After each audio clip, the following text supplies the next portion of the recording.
अरे का कर रहे, मुंह में घुसोगे का? खाने नहीं का है। अब यहाँ भी आ गए का? हमारी कहानी सुनना चाहते हैं?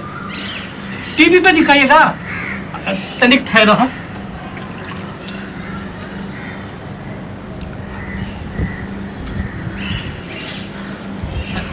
सुना है, कुछ महीने पहले तक सब सही चल रहा है। हाँ मतलब अभी भी सही चल रहा है, लेकिन जिनके पास पैसा है उनका ही। अरे अम्मा, हम रो नहीं रहे, बता रहे हैं। हाँ, वो हमारी अम्मा है, बीच बीच में पूछते रहती है, बिटवा रो तो नहीं रहा ना, हम हूँ तुम्हारे साथ। हम कहा थे हाँ सब सही चल रहा था, लेकिन जिनके पास पैसा है उनका ही। जब से ही महामारी आई है ना, ये कोरोना वायरस का है वो, ये जब से आया है ना तब से सबे गलत हो रहा है। मतलब सबे गलत हो रहा है। गलती से याद आया, हम ना चित्र बना रहे थे और हमसे गलती हो गई, हम रोने लग गए। हमारी अम्मा कही क्या हुआ? हम कहे गलती हो गई। अम्मा बोली चलो अच्छा है, तुम्हें अपनी गलती का एहसास तो हुआ, अब गलती सुधार लो, चित्र अच्छा बन जाएगा। तब हमारी समझ में आया गलती को सुधारा जा सकता है। गलती तो हुई है। अब हम खड़े रहकर सुनाए का? अगला जो है खड़े रहकर सुनाते हैं। तो कहा थे हाँ गलती तो हुई है। अब देखो ना, लॉकडाउन करने से पहले ये लॉकडाउन की वजह से जो तकलीफें होने वाली है ना, उनका समाधान ढूंढना चाहिए था। हाँ, और फिर करना चाहिए था लॉकडाउन, है ना। गलती तो हुई है। अब आपको पता है लॉकडाउन की वजह से लोग भूखे मर रहे थे, तड़प रहे थे। हाँ, भूखने से याद आया, हमारे अम्मा और बाबूजी जब गांव जाते थे ना 2-4 दिन के लिए, तब हमारे लिए वो 2-4 दिन का खाने का बंदोबस्त करके जाते थे ताकि हमें कोई तकलीफ ना उठानी पड़े। कहा था मैं, हाँ भूख, लोग भूखे प्यासे मर रहे थे। जब तकलीफें बर्दाश्त नहीं हुई ना, तो निकल पड़े रास्तों पर अपने घर की ओर चलने। ही भीड़, रास्तों पर ही लंबी भीड़ भीड़, सब चल रहे, तकलीफें बर्दाश्त कर रहे। तकलीफों का मतलब समझते हैं आप?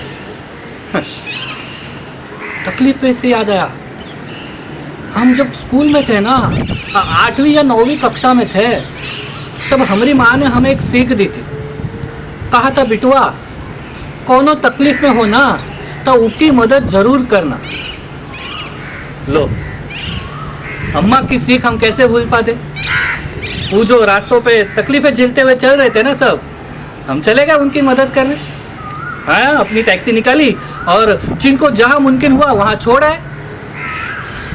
पुलिस ने हमें पकड़ भी लिया था, इतना पेला कि हमारी पीठ और पिछवाड़ा एक कर दिया। बोलो अगले दिन अम्मी हमारी पीठ पर मरहम लगा रही थी और हमारी आंखों की तरफ देख रही थी। तब हम रो रहे थे। हमारी अम्मा देखकर बोली, बिटुआ रोना नहीं, हम हूं ना तुम्हारे साथ। अम्मा को लगा कि हम पुलिस की मार की वजह से रो रहे।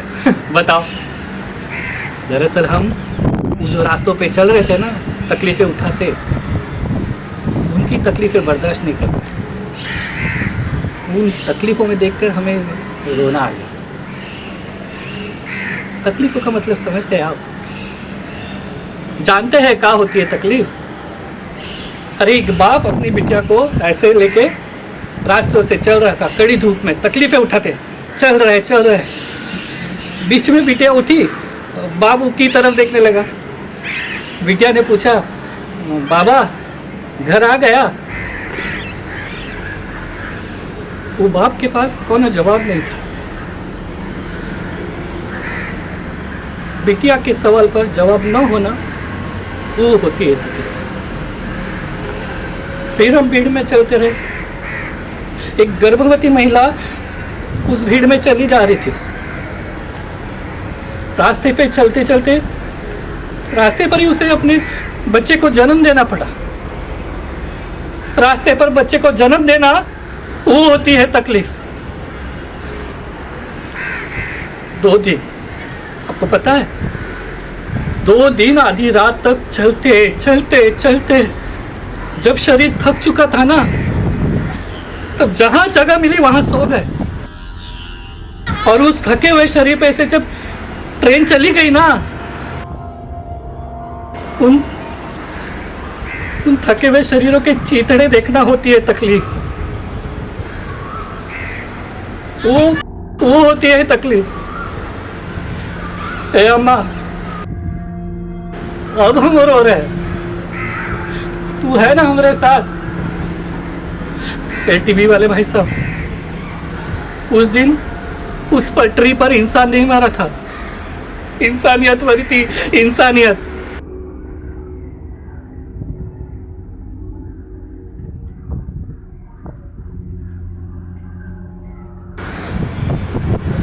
लेकिन फिर एक और घटना सामने आई। आपको भी तो पता होगी ना, इंसानों से भरा ट्रक, उसमें से अमृत नाम के इंसान को कोरोना है समझकर उतारा गया। हाँ, और उसके साथ उसका दोस्त इकबाल मोहम्मद भी उतरा उसकी देखभाल करने। वो अमृत को अस्पताल ले गया, पर अस्पताल में अमृत नहीं बच पाया। लेकिन उस वक्त एक बात समझ में आई, इंसानियत अभी भी जिंदा है। जा रहे इंसानियत बचा। और आपको भी एक विनती है कि आप कहीं पर भी ये कैमरा और माइक लेकर पहुंच जाते हैं ना, गरीबों की तकलीफें बताने, किसी दिन माइक और कैमरा छोड़कर दूर रोटी और पानी लेके जाइए। आपको भी इंसान होने की एहसास हो जाएगा। चलते हैं।